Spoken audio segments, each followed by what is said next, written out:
two folks to speak to us here in our last 15 minutes. Joe Saunders, who was here last year, as I remember, Sue Boyle. They're from the Center for the Blind and Visually Impaired in Delaware County.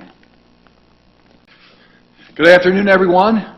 My name's, we're between you and lunch, and we're going to get you there quickly today. My name's Joe Saunders, and I'm the chairman of the board of the Center for the Blind and Visually Impaired. And I'm going to tee it up for the person going to do the presentation today. My goal today is to poke you in the face, get my hand in your pocket, and pull at your heart. That's what my goal is today. I'm going to be setting the stage on why our program, our ideal program, deserves your support and community support, and why it's so vital for blind children. Pennsylvania is a sad state of affairs for education. It's only one of 3 states in the Union that doesn't have a statewide formula for funding education, let alone special education. It's terrible. Zip code determines funding. It's not fair. Zip code determines funding, nothing else. The gap between rich and poor schools is $150,000 per classroom. $150,000 per classroom. There's been multiple lawsuits over this, but to no avail. There's been attempts to change the funding formula in Pennsylvania, getting away from property taxes. 60 to 70% of school funding in Pennsylvania is funded by property taxes. Property taxes. Only 30% or so comes from the state or federal government. Poor school districts are at a distinct disadvantage. You hear the drama every year, the Philadelphia School District and Chester, begging for money. Begging for money. It's terrible, is what it is. All students suffer, but students with special needs suffer the most. 1 in 6.5 children, 270,000 children in this state need special help in school. You know what they basically get? A poorly trained aide. That's what they get, to sit next to them and babysit them. That's what they're getting. That's what you're paying for. What does that mean?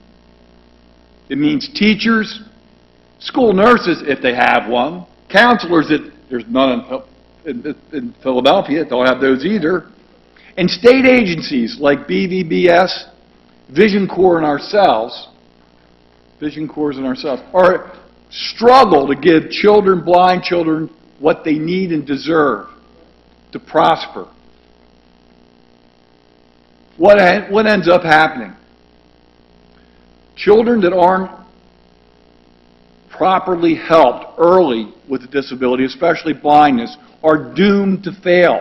They're doomed to end up in the social service system. They're doomed to be on the dole. They're doomed unless we help them. And with that, I went from doom, now I'm going to give you some hope. Thank you, Joe. The Center for Blind and Visually Impaired has been serving the visually impaired and blind community since 1941. 2 blind individuals who wanted to assure continuity of employment in Chester reached out to the Chester Lions Club, and they established the first corporation Center for the Blind and Visually Impaired. Since 1941, we have been serving the community of visually impaired and blind children. Our youngest client is 4 years old, and our oldest client is 106 and paints every day with macular degeneration. We provide services that all school districts do not address, or social services do not address, specific to the needs of blind and visually impaired in the greater Philadelphia area. We are 100% nonprofit. We do receive some funding from BVBS and PAB, but the majority of our operating funds are from the donated sector. We have one stellar program, which I'm going to talk about today, our ideal program, which is individual development, experience, and assessment learning. And this program is a boot camp for children 14 to 21 years of age. These children come live in our dormitory for a month every July. We accept up to 13 clients, 13 students. They leave their families. They come and live with us. They learn how to cook, how to vacuum, how to dust, how to do their own laundry, how to match their clothing in the closet so they're wearing everything that coordinates from socks to headbands. They learn how to menu plan, how to grocery shop, how to pay their bills online, how to do online banking. And most importantly, they reach out and get involved with our CAT program, which is Computer Assistive Training. And through that program, they better position themselves through technological advances that are so important to success in college and in the employment situations existing today, especially for the visually impaired. The CAT successes, the ideal successes are huge. The experiences that these kids share during boot camp are mobility training and learning how to take public transportation, get on a bus, make change with money, identify their surroundings. As David mentioned, the Apple iProducts, they learn to talk to Siri and listen to Siri to give them directions on where they are and how many steps they must take to be in the right location to turn left or right. They sharpen their white cane skills with professional volunteers and trainers, and they sharpen their Braille techniques. They also will be providing Braille and creating Braille booklets and documents, so we know that they are right up to snuff with their Braille capability. They are assessed and evaluated daily.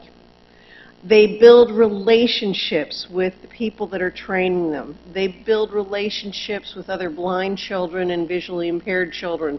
A lot of these kids come out of a high school secondary education and they don't have another blind or visually impaired individual to associate with. So this is great. They are in a group of 13 and some of the trainers are visually impaired. John Calhoun, one of our computer assistive training technicians, is a glaucoma patient, thematic of today's seminar. And he just works miracles with these kids. They just have a blast working together. They also attend social events. They dine out. They learn how to tip. They attend amusement parks and special events. They go shopping in the mall. So really every day-to-day aspect of life is addressed in some capacity. Each child is individually assessed. So they are not put on the same track during the month of their boot camp as the person that be sharing the room with them. Each of their skills are individual. Each of their needs are individual, and we work with each child to the best of their own capability. Our successes are huge since starting this program in 1994. One of our students, Hayden, who came to us in 2012, enrolled in our IDEAL program and had come and met with us, and he informed us with his parents that he had applied to Swarthmore College, but his last 2 years of high school, he had become profoundly visually impaired. He suffered from retinopathy immaturity, and by the time he graduated high school, he had vision of shadows and light. He had deteriorated quite rapidly. He came to our IDEAL program. He was accepted into the environmental engineering program at Swarthmore, and he profited tremendously from our staff and his peer group at the IDEAL program, and then went on to work with Kim, our computer assistive technology director, to develop a special curriculum working with his professor from Swarthmore to make sure that he could meet all of the intellectual needs of his various courses for the engineering program. Hayden, by his own admission, has stated that he would have never even made it through the first semester at Swarthmore without the tools that he had learned at the IDEAL boot camp, and he's a straight A student today. Our successes are huge, and I could go on and on and on.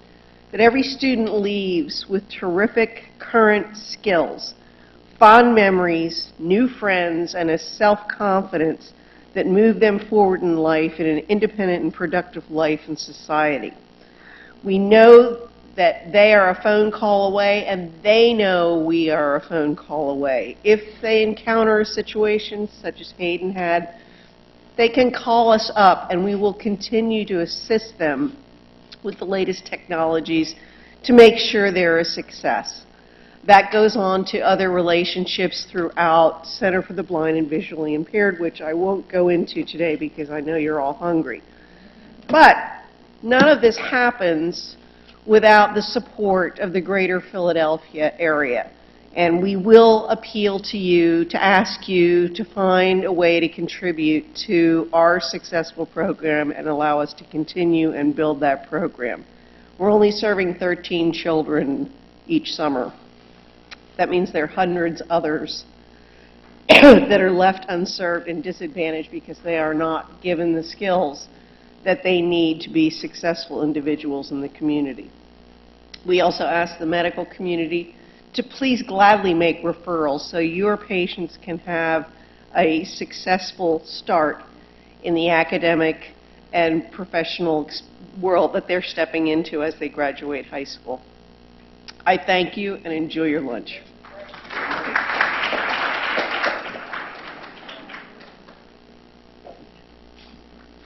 And so we come to the end, we favored and solid few who have not left yet, that tomorrow, or not tomorrow, but the next time we do this, there'll be new developments. So on behalf of the Glaucoma Service Foundation, of which I am one trustee, we put these shows on, these presentations on, these things on, and we want to hear from you as to what you believe and what you'd like improvements we might have in the future. We are a charity totally devoted to research and to outreach on behalf of the battle we all have with glaucoma. Thanks very much for joining us.